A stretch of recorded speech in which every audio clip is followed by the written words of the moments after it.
Good morning, Burr. It's cold. 7 degrees. 7 degrees Celsius. It was so hot here forever now, it seems like. And then it was extremely hot on the weekend and through the week. We had a crazy thunder and lightning storm the other night, and it brought in some cool air, and it is chilly. I got my heated seats on, I got the heat on, my heated steering wheel is automatically on, just like my seats came on automatically. Woo! Get ready. Well, you know what you need. We need some serious caffeine intake. It's too early. Oh my, guys. This video was supposed to go so much different than what it's gone because of the day I'm having. I'll tell you how the things were supposed to go. So what was supposed to happen was I dropped this truck off yesterday to get the tires replaced. I'll show you the new tires in a second. So I got the guys to drop it off at the shop. My appointment was for 8:30. They could get the tires on, the truck could sit there. I take the 2020 to a job site, which I left. You see what time it was, very early in the morning, because I had like a 2.5 hour drive to get there. Get the job done, come home the other day. Me and my wife go pick up this truck, and that was my day. So that was supposed to happen. So what happened was I had issues with the 2020, and don't bother asking me what happened. There's going to be a video coming out on that as soon as everything is resolved, everything's figured out. So I'm not going to answer anything in the comment section if you ask. You can ask if you want to, but I'm just not going to answer. So I had to go to the dealer. So the truck is at the dealer right now. It didn't break down on me. I managed to get it there in the correct amount of time. It didn't break down alongside the road or nothing. I had warning. Some guys can probably figure out what it was. So that's what happened. So then I took the truck over to the dealer, dropped it off, Fairley and Stevens. Andrew, thanks buddy. They take really good care of me over there. I didn't even buy the truck there. I bought this truck there, but I didn't even buy the 2020 there, and they take care of me really well. And so I dropped the truck off, and then my wife picked me up, stopped and picked up this truck because I still need to go do some work. Now I'm going to a different job site. It's only like a 3-hour job, and it's an hour and 10 minutes away versus 2.5 hours away. So I stopped and picked up this truck, came home, hooked up the trailer, got everything cleaned out of the truck, and now I'm gonna throw the dogs in there with me and take them with me because my wife has Bauer and she's going to visit some people today. The dogs will be inside all day. So that is what is actually taking place. But without further ado, I will show you the tires that went on this thing. Now I like to try something different every time so that I can figure out, what I like best, and also for you guys, so you guys can see different things and figure out what tires that you like. So far since starting my YouTube channel, I've had BFG KO2s, Toyo Open Country AT2 Extremes, General Grabber X3s. I had 2 sets of those, 3 sets of those I think. General Grabber ATX, which is what this had on it last, and Falcon Wild Peak AT3Ws, which is on my 2020. So I didn't go with something different completely. I went with the same tire but different, if you catch my drift. Alright, so here is what we went with. Now if you guys can pick it out right away, these are again the Toyo Open Country AT2 Extremes. Now the difference is, when I had these on my 17-250, they gave me great wear, they gave me great traction, smooth ride, quiet ride, decent mileage. So all those things are great. And the only difference is I went with an F-rated 12-ply tire this time.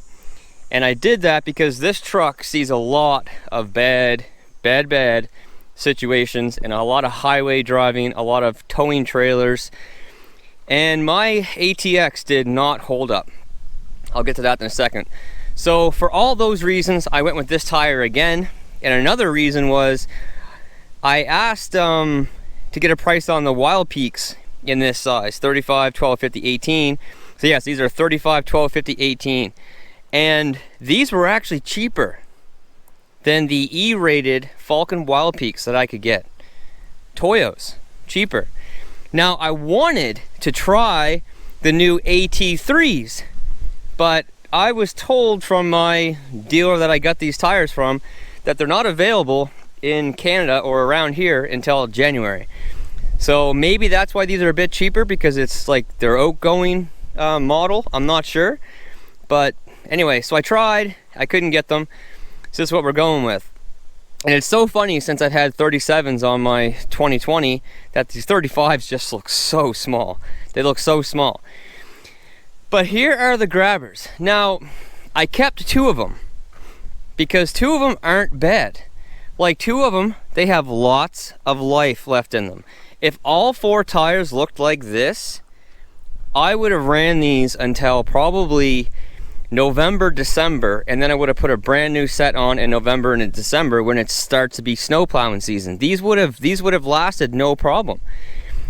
So these are the 2 tires that were on the front when I did my cross Canada towing trip with that 9,500 pound trailer. So the 2 tires that were on the back, they have been rotated a few times since then. So don't think that I just ran my tires on the back the whole time and that's why they wore out. I rotate my tires every second oil change. Generally, that's what takes place. The 2 tires on the back, there was nothing left. Nothing left. And it wasn't just worn through the center, it was worn everywhere. Because guys, when I posted that video saying I wasn't happy with how these were doing, they're, oh, you got too much air in your tires. No, I don't. I run my pressure significantly lower than what the truck asked for, because I know that, especially if you put a 12.5 wide tire on a factory wheel, it's going to bulge the center, and you're going to wear your center out if you run too high of air pressure. So I know all this stuff, so don't worry about telling me that stuff either. But the 2 tires on the back that towed that trailer to Manitoba, that just took the life rate out of them. Like, I'm telling you guys, there is no comparison between these 2 tires and the 2 that were on the back. Like, man, if they all 4 looked like this, I would have been happy. I wouldn't have said anything bad about these tires, because really they were quite quiet and they had a ton of traction. Now, with that said, there was one of those tires that felt like they blew a belt, because when they were on the front, the ones that I left behind, the truck drove like absolute crap, and I had them balanced and it just didn't work. The balance came back perfect, so they must have blown a belt. So I guess what I'm trying to say is these are probably a really good tire, even for a 1-ton truck, if you're not towing for long extended periods of time, because they just got too hot and they wore out. They're a bit too soft. Now, if you're just towing short distances, these are probably fine, but towing long distance, it just chewed them. It just absolutely chewed them. So I don't know. I really don't know what to say about these. I would get them again if I was just driving around, you know, not hauling long distance heavy loads. My father put these on his Ram 1500, and you can't even tell that they've worn out. And I think he's got, I don't know, like 13,000 kilometers on there, and you can't even tell a difference really from the time he put them on. But anyway, with that said, we got to get going, because it's like 11 o'clock right now, or 10:30 or something, and we got to go do the job, got some running around to do, come back. This will be my 2nd time towing this load with this truck. 1st time with these tires on it. So I'm going to bring you guys along, of course. Just talk about the tires a little bit as we're driving, show you the job, and yeah, that's about it. So stay tuned for the 2020 video. Again, I'm not going to answer anything, so don't bother asking me. If you have me on Instagram and I talk to you often, and you can keep it quiet, then maybe I'll let you know ahead of time. Instagram, of course, is @WorkPlayTV, but you can't say anything. You can't say anything. Okay, let's get the dogs. They gotta come with, because there's nobody here to take care of them at all today. They gotta come with. I got the truck cleaned out, a lot of running around, a lot of headache. Stupid things, guys, stupid things, but stupid things can shut you down. Okay, guys, so I have been driving for half, a little over an hour and a half, 141.6 kilometers so far since I left my house. And, you know, towing these tires feel absolutely awesome. Like I said, I've had these tires before. I've towed heavy with them before. I had E-rated 10-ply before, and they felt great, and they still do. There's a slight hum. Not much road noise at all. These are brand new as of today. They have 160 kilometers on them so far. Just listen.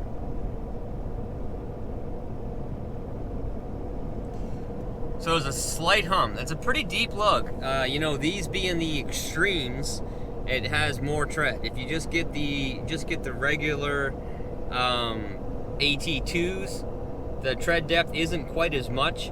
And I believe, now don't quote me, but I believe that there's a slightly different compound, that these tires are harder rubber, and that's why they wear better.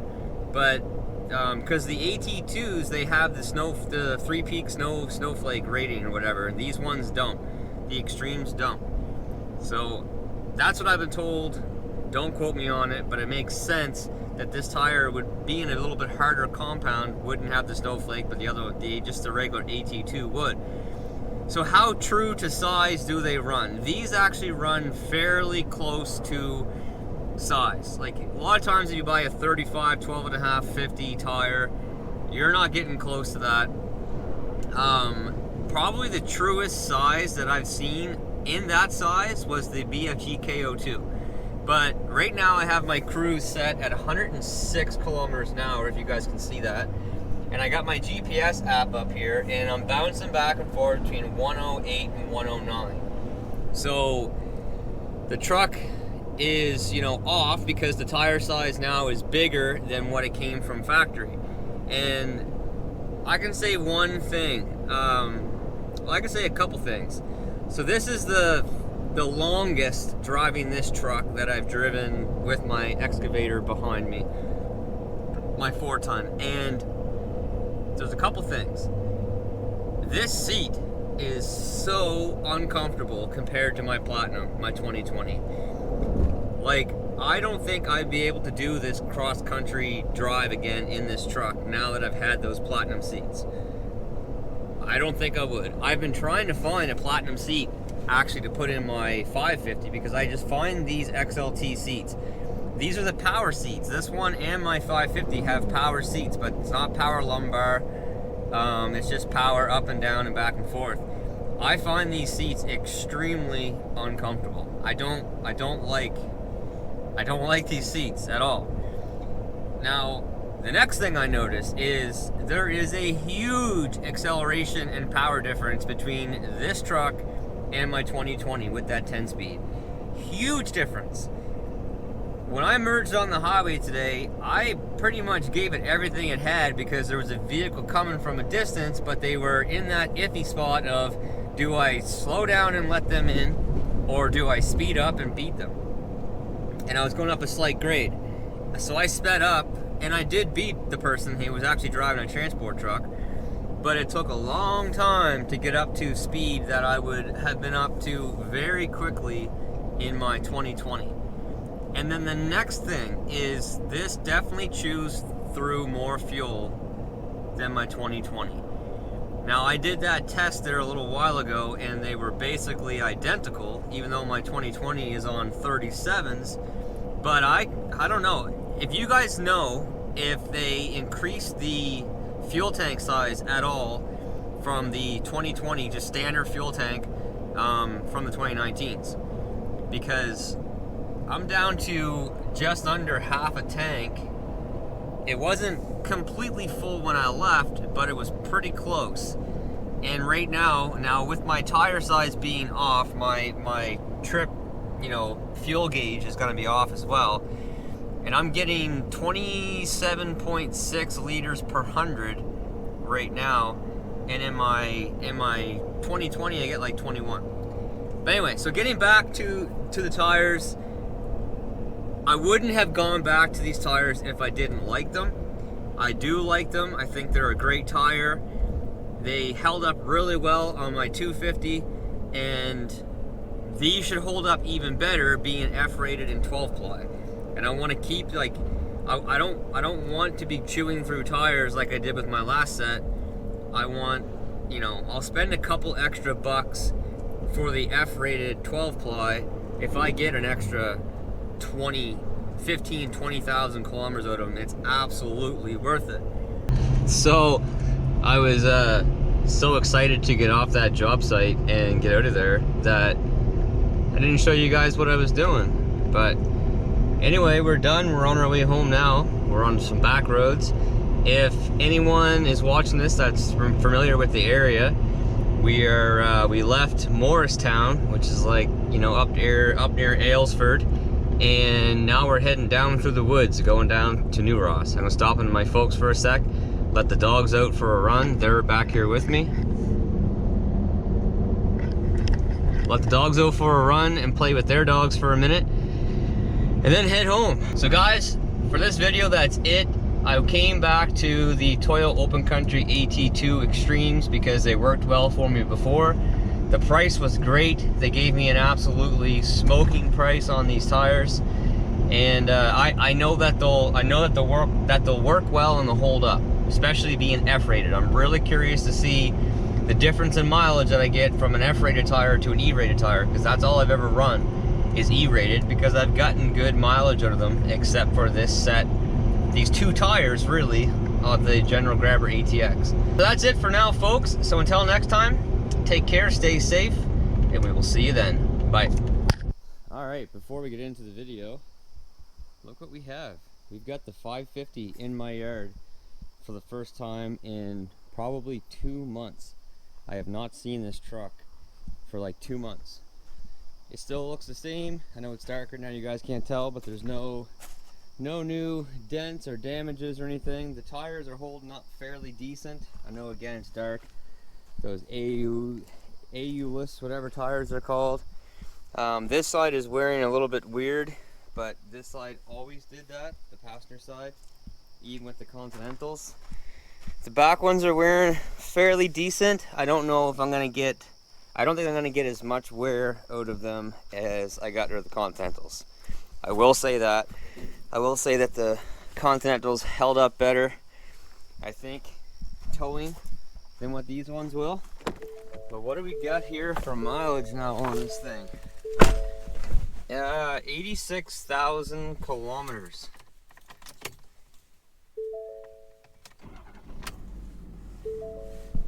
Fires right up.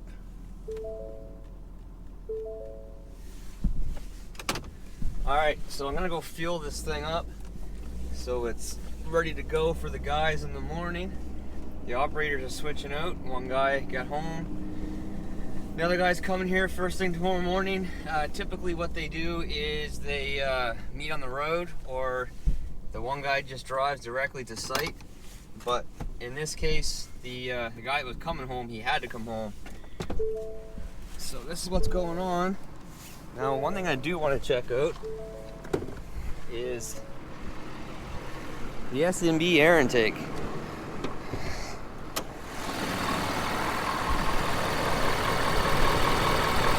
I know you guys can't see much, but it is getting a little bit dirty, but not bad at all. That is holding up pretty good. Both guys said that intake did a big difference.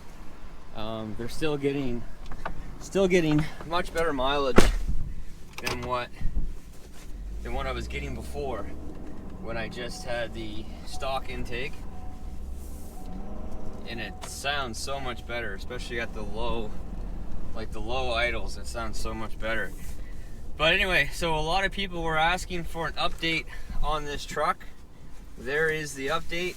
The Derringer is still in on level 5. The S&B intake is holding up well.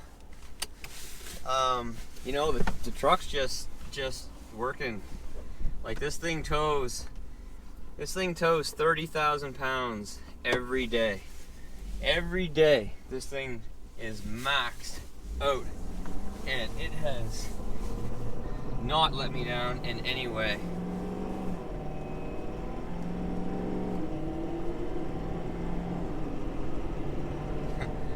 different than the 2020, that's for sure. But anyway, that is the update. Truck's still doing great. No complaints. Hopefully, well, when the season slows down a bit, I'll have much more footage, much more content on this truck for sure. Because I have a lot of work at the properties for the big machine, and this is the machine to haul it.